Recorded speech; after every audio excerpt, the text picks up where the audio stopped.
Halo pemirsa, selamat berjumpa kembali di dalam tayangan mingguan What Went Wrong. Kali ini spesial, saya majukan satu hari penayangannya. Biasanya What Went Wrong ini tayang di hari Sabtu, ya. Tapi khusus untuk minggu ini saya majukan jadi hari Jumat karena pas, ya, momennya. Karena kita akan membedah apa yang dinilai salah oleh publik sepanjang sepekan terakhir ini, dan khusus untuk minggu ini adalah wrongest of the month dan juga pasti tetap wrongest of the week, dimana kita masih berbincang tentang drama pasca pemilu 2024 yang syarat akan kecurangan. Malam ini hari Jumat 1 Maret 2024, walaupun ini tetap untuk edisi hari Sabtu tanggal 2 Maret 2024, tapi saya majukan aja jadi hari ini penayangannya, berarti besok tidak ada ya.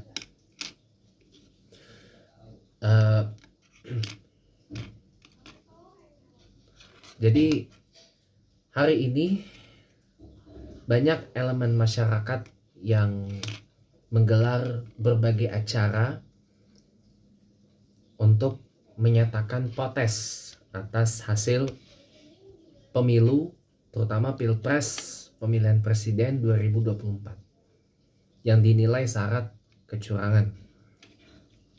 Acara puncaknya adalah yang tadi pagi sudah digelar di depan gedung MPR DPR RI yang digelar oleh sejumlah elemen masyarakat. Tapi kalau kita kerucutkan secara spesifik adalah mereka yang lebih banyak berasal dari kalangan pendukung calon presiden Anies Baswedan dan Ganjar Pranowo 01 dan 03 di acara Gema Gerakan Masyarakat 0103 1 Maret, dan juga acara tentang perubahan yang digagas oleh petinggi-petinggi dari tim Anies Baswedan di nomor 1. Termasuk di dalamnya ada Dr. Egy Sujana yang sampai saya buat video ini beliau dipanggil polisi karena mungkin orasinya. Temanya sebenarnya adalah menuntut supaya DPR itu menggelar hak angket. Hak angket ini kan adalah sebuah hak konstitusional DPR untuk meminta pertanggungjawaban.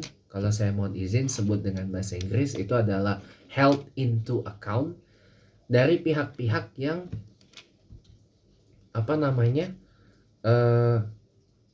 menyelenggarakan pemilu 2024. Termasuk bisa saja DPR meminta pertanggungjawaban dari Presiden Joko Widodo. Bisa saja, kalau memang itu mau dilakukan. Karena tercatat sudah ada 30 orang dari 4 fraksi di DPR yang sudah menandatangani usulan untuk menggelar hak angket di DPR ketika nanti DPR akan bersidang lagi mulai Selasa 5 Maret 2024 setelah selesai masa reses.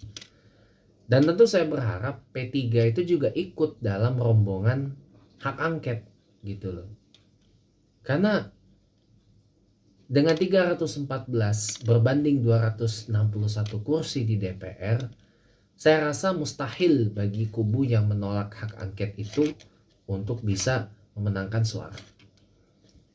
Apalagi tadi saya baru buka berita, ternyata ada kericuhan yang melibatkan masa 0103 dengan masa 02 pendukung calon presiden Prabowo Subianto yang didukung oleh Presiden Joko Widodo sebagaimana kita tahu, yang menolak gelaran hak angket di DPR.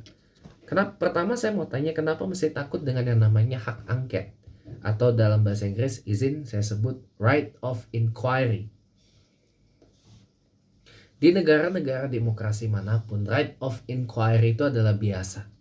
Anda kalau mengikuti politik di Inggris dan di Amerika Serikat, ada berapa kali kejadian House of Commons dan DPR Amerika Serikat itu menggunakan right of inquiry untuk meminta pertanggungjawaban kepada pihak-pihak yang berkenaan pada satu kebijakan atau satu peristiwa tertentu.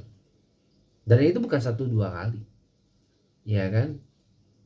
Di Indonesia ini hak angket juga bukan hal yang baru. Kenapa mesti takut gitu loh? Kenapa mesti terkejang-kejang gitu loh? Kalau memang tidak merasa tidak bersalah, kita masih menggunakan praduga tak bersalah ya, atau innocent until proven guilty. Kalau memang bisa di-prove bahwa you're not guilty gitu, atau they're not guilty gitu ya, kenapa mesti takut dengan right of inquiry? Kalau misalkan tidak setuju dengan hak angket, ya tinggal gelar aja petisi penolakan terhadap hak angket di DPR. Kumpulkan siapa yang kumpulkan itu dari partai-partai pengusung Prabowo, Gibran, Raka Buming anaknya Jokowi itu, Golkar, Gerindra, Demokrat, PAN, kumpulkan aja di DPR berapa orang, bikin tandingan dari 30 anggota DPR yang mengusung hak angket itu. Tinggal begitu saja, tidak perlu harus menyeret Egy Sujana ke polisi. Ini kan namanya sudah sangat otoritarian, sudah sangat totalitarian. Ya, kenapa suara kritis dibungkam terus hanya karena ketakutan kecurangan pemilunya ketahuan? Ya pernyataan singkatnya, kalau maling ngaku penjara penuh, that's it. Gitu loh. Apalagi kalau kita bicara tentang Jokowi, ya, yang ternyata nafsu ingin berkuasa terusnya kian membara-bara gitu loh. Ini yang menurut saya agak menyedihkan dan memilukan sebenarnya. Pertanyaannya, kenapa harus takut dengan yang namanya held into account, dimintai pertanggungjawaban gitu loh. Apakah ini cerminan dari apa yang pernah disampaikan oleh mendiang Mokhtar Lubis di dalam buku Manusia Indonesia, yang merupakan intisari dari pidato budaya beliau di tahun 1977 di Taman Ismail Marzuki, bahwa salah satu hal buruk dari orang Indonesia itu adalah tidak mau bertanggung jawab, atau malas bertanggung jawab, atau lari dari tanggung jawab. Nah, inikah yang disampaikan oleh Opung Mokhtar Lubis almarhum dalam bukunya Manusia Indonesia itu? Salah satu sifat buruk dari kebanyakan orang Indonesia adalah malas atau enggan atau lebih sering lari dari tanggung jawab. Padahal cuma di held into account, held into responsibility gitu. Cuma dimintai pertanggungjawabannya doang kok. Cuma ingin bertanya apa yang sedang terjadi, what's going on, what went wrong gitu loh, sesuai dengan nama tayangan ini. Jadi yang dimintai pertanggungjawaban adalah yang terlibat dalam gelaran pemilu. Bisa Presiden Jokowi, bisa Menteri Dalam Negeri Tito Karnavian, bisa Bawaslu, bisa KPU, bisa Anwar Usman yang menggolkan Gibran Raka Buming jadi calon wakil presiden. Jadi kenapa mesti takut dengan yang namanya hak angket? Ini yang menjadi sebuah question mark, pertanyaan tanda tanya besar ini. Kalau memang tidak ingin dimintai pertanggungjawaban, ya jangan jadi pemerintah. Jadi orang biasa, gak usah jadi presiden.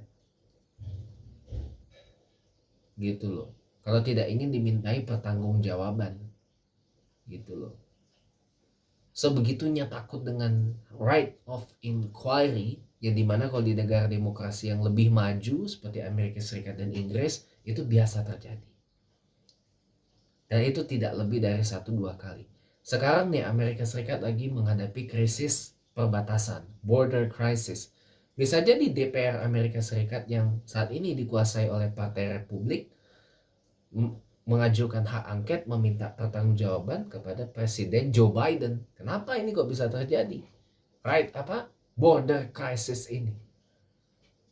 Masalah Ukraine pendanaan ke Ukraina pernah dimintai hak angket juga oleh DPR Amerika Serikat. Beberapa kejadian-kejadian pernah dialami oleh DPR Amerika Serikat sehingga harus menggunakan right of inquiry atau hak angketnya.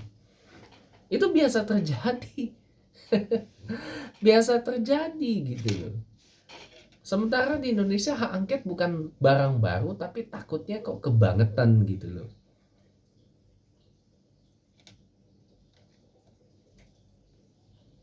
Bisanya cuman bikin acara tandingan, lalu ngerusuh, nyusup gitu ya, dan berbuat di luar kewajaran.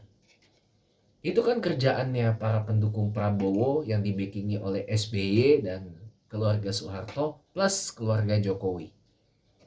Bisanya mereka cuma begitu doang. Gitu. Bisanya mereka cuma begitu doang.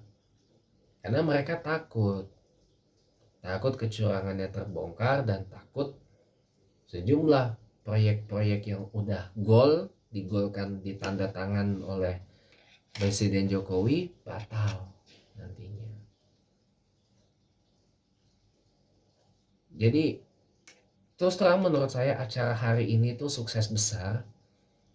Tinggal nanti bagaimana tanggal 5 Maret nanti DPR itu kembali bersidang setelah reses.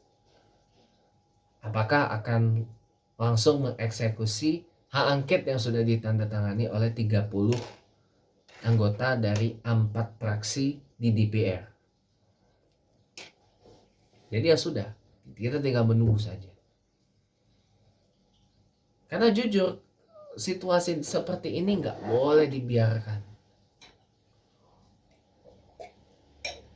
Kalau dibiarkan, Indonesia ini akan menjadi laughing stock, bahan tertawaan dunia. Seluruh dunia tuh pada khawatir nanti Indonesia ini mengalami democratic backsliding gitu loh. Belum aja kejadian, kalau udah kejadian nyeselnya udah lewat. Belum aja kejadian, kalau udah kejadian nyeselnya belakangan, makanya dicegah gitu.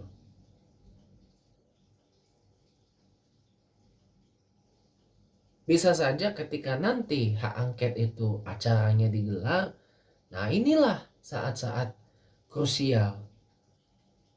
Dan hak angket itu bisa jadi bukti ketika nanti dibawa di challenge di Mahkamah Konstitusi melalui legal challenge atau gugatan hukum, bisa jadi itu akan jadi penguat putusan Mahkamah Konstitusi untuk membatalkan hasil Pilpres 2024. Dan bisa jadi hak angket ketika nanti Presiden Jokowi dimintai pertanggungjawaban bisa berujung kepada impeachment atau pemecatan atau pemakzulan dari Presiden Jokowi. Itu bisa saja walaupun proses untuk menuju ke sana lumayan rumit dan memakan waktu. Karena yang bisa memakzulkan presiden itu bukan DPR, tapi MPR. Itu ada di dalam pasal 7 Undang-Undang Dasar 45 yang mengatur itu. Dan itu pun juga harus meminta pertimbangan dari Mahkamah Konstitusi agar Presiden Jokowi itu bisa dimakzulkan. Itu. Jadi mereka untuk pemakzulan. Tapi hak angket bisa jadi adalah jalan untuk menuju ke sana. Bisa jadi. Tapi yang salah di sini adalah kenapa sampai harus nyusup, berbuat anarkis, dan mempolisikan Egy Sujana. Apa belum cukup mempolisikan Aiman Wicaksono, lalu mempolisikan siapa lagi? Yang terbaru Egy Sujana di polisi. Ada apa sih? Gitu loh. Apakah kita bersiap kembali lagi ke zaman Orba gitu, ke Orde Baru reborn gitu. Ini namanya pengkhianati reformasi. Gitu. Kalau saya tetap jujur akan terus mendukung hak angket sampai gol terlaksana hingga akhirnya tuntutan seperti pemakzulan Jokowi, pembatalan hasil pemilu, 2024 sehingga pilpresnya harus diulang dan pasangan Prabowo Subianto Gibran Rakabuming itu didiskualifikasi karena terbukti curang. Dan berlanjut pilpres ini putaran 2 mempertemukan Anies Baswedan dan Ganjar Pranowo yang sama-sama pendatang baru di kontestasi Pilpres 24 dan bisa bertanding secara fair and square, bisa berkampanye secara fair and square, dan pendukungnya pun juga bisa saling mendukung jagoannya juga secara fair and square. Gitu loh.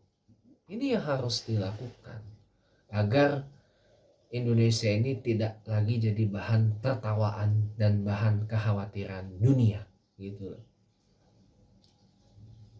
Dunia sekarang melihat Indonesia, kalau Indonesia begini, ya malu kita, cuy. Anda bayangkan,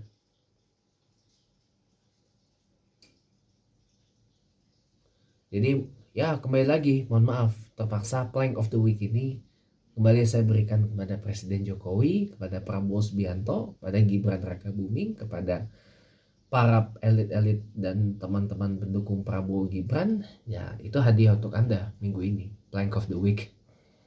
Karena memang jujur, karena nila setitik rusak susuk sebelanga. Cuman gara-gara program makan dan susu gratis gitu ya, akibatnya terkubur sudah harapan untuk satu keluarga miskin satu sarjana, lalu kemudian ada pendidikan yang diperbaiki, direvolusi, dan masih banyak lagi itu, dan termasuk penegakan demokrasi yang substantif.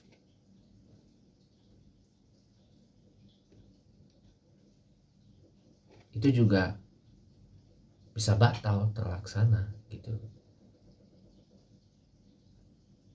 Ya mudah-mudahan kita hanya bisa berharap kepada 4+1 mungkin P3 kalau berubah sikap ya. 5 partai di DPR pengusung Anies Ganjar ini supaya tidak masuk angin gitu loh. Supaya tidak masuk angin, gak main dua kaki. Hak angket ini harus segera jalan, karena kalau enggak akan bahaya untuk negara ini. Kita tunggu saja. Apalagi ini bulan Ramadan sudah makin dekat. Doa-doa kita mudah-mudahan insya Allah diijabahkan oleh Allah Subhanahu wa Ta'ala. Dan saya terus terang sangat berharap agar apa yang menjadi tuntutan dari masa yang tadi beracara di depan DPR MPR DPR maksud saya tadi, tuntutan-tuntutannya atau trituranya itu tadi semoga dipenuhi. Harus semangat karena perjalanan masih sangat amat panjang sambil menanti KPU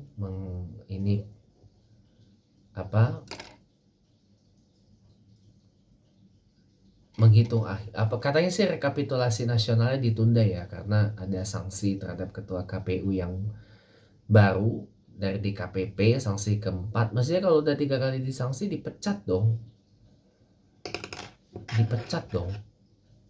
Jadi salah satu tuntutannya adalah juga untuk memecat dan memusnahkan seluruh komisioner KPU dan komisioner Bawaslu. Jadi memang itu yang harus dimusnahkan itu dan diadakan pilpres ulang gitu tanpa Prabowo. Oke. Ya selamat ya yang barusan juga itu dapat hadiah plank of the week. Dan jujur itu tadi juga sekaligus mengakhiri tayangan what went wrong untuk minggu ini ya. Nanti akan kita kupas lebih detail dan lengkap di hari Minggu atau hari Ahad di tayangan Sunday with James Cohen Smith Windsor yang tayang 1 jam nanti. Insya Allah kita akan kupas secara detail, lengkap dan menyeluruh pada hari Minggu besok atau hari Ahad besok tanggal 3 Maret 2024. Kita jumpa lagi di minggu depan. Sampai jumpa.